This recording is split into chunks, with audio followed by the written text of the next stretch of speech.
नमस्ते। एक्सप्लेन नेपालमा सबैलाई हार्दिक स्वागत छ। नमस्कार। निर्वाचनको समयमा हामी कति धेरै शब्दहरू सुन्छौँ, होइन त? प्रत्यक्ष, समानुपातिक, उम्मेदवारको योग्यता। तर के हामीलाई साँच्चै थाहा छ यी शब्दहरूको खास अर्थ के हो अनि हाम्रो कानुनले निर्वाचनलाई कसरी चलाउँछ? ल सोच्नुस् त, प्रत्यक्ष र समानुपातिकमा आखिर फरक के हो? को भन्न पाउँछ उम्मेदवार?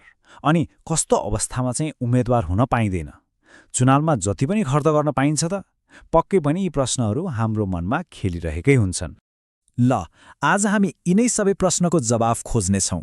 हामी प्रतिनिधि सभा सदस्य निर्वाचन ऐन 2074लाई आधार मानेर नेपालको निर्वाचन प्रक्रिया कस्तो छ भनेर एकदमै सरल भाषामा एक एक गरेर बुझ्नेछौँ। ल अब सुरु गरौँ।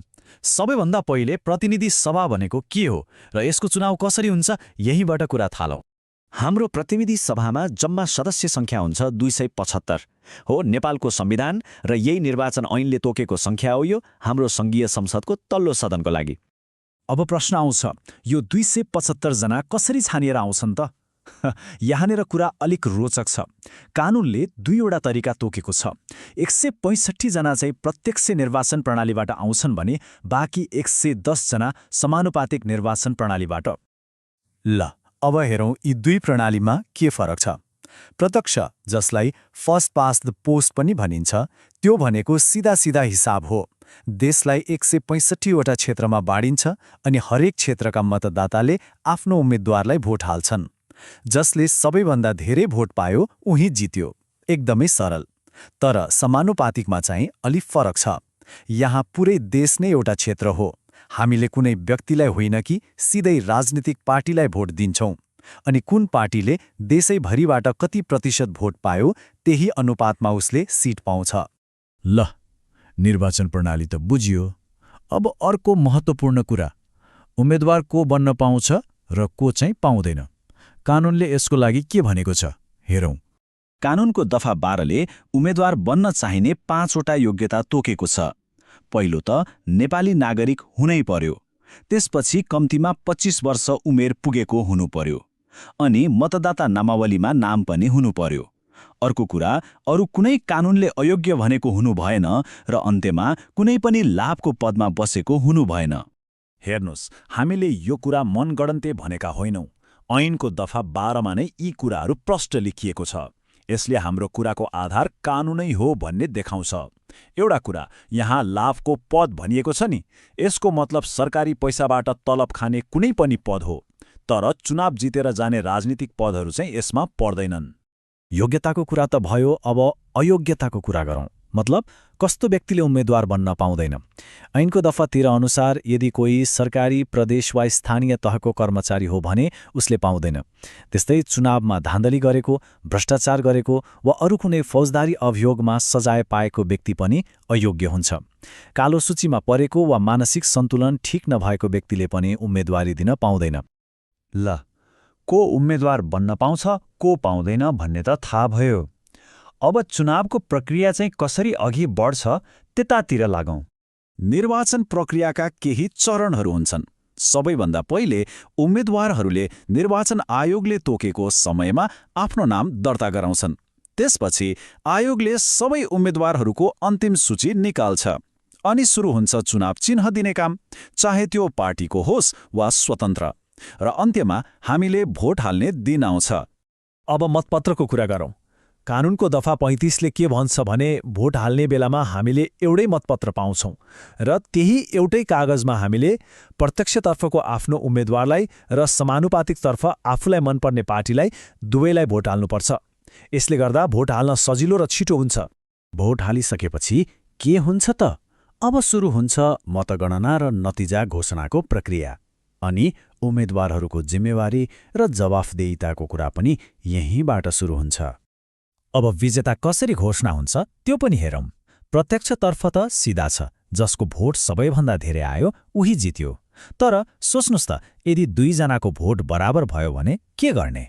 हो, यस्तो बेलामा कानुनको दफा 59 अनुसार गोला हालेर विजेता छान्न सकिन्छ। कति रोचक है? अब समानुपातिकतर्फ चाहिँ पार्टीले सिट पाउन कम्तीमा 3% भोट कटाउनै पर्छ, जसलाई थ्रेसहोल्ड भनिन्छ। त्यो कटाएपछि मात्रै पाएको भोटको आधारमा सिट बाँडफाँड हुन्छ। चुनावको अर्को एकदमै महत्त्वपूर्ण पाटो भनेको निर्वाचन खर्च हो। उम्मेद्वार वा पार्टीले चुनावमा कति पैसा खर्च गर्न पाउँछन् भन्ने कुरा कानूनले तोकेको हुन्छ। निर्वाचन आयोगले एउटा सीमा तोकिदिन्छ र त्योभन्दा बढी खर्च गर्न पाइँदैन। र यहाँनिर एउटा एकदमै महत्त्वपूर्ण नियम छ।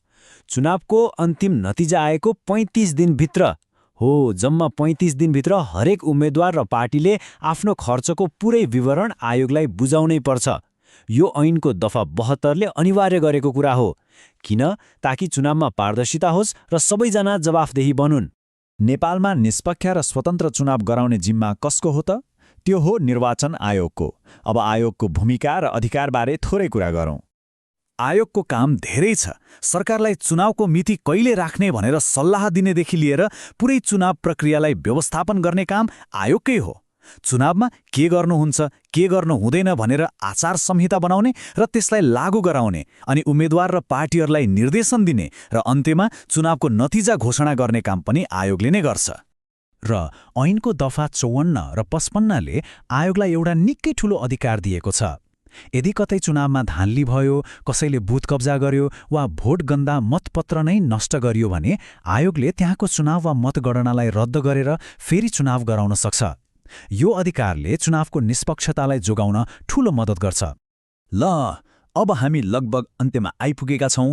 अहिलेसम्म हामीले सिकेका मुख्य कुराहरू के हुन् त्यसलाई छोटकरीमा हेरौँ र यो कानून हाम्रो लागि किन यति महत्त्वपूर्ण छ त्यो पनि बुझौँ। आज हामीले के बुझ्यौँ त? पहिलो कुरा, प्रतिनिधि सभाका 275 सदस्य दुई तरिकाले चुनिन्छन्, प्रत्यक्ष र समानुपातिक।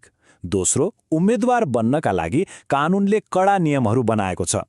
केही योग्यता चाहिन्छ, केही अवस्थामा अयोग्य पनि भइन्छ।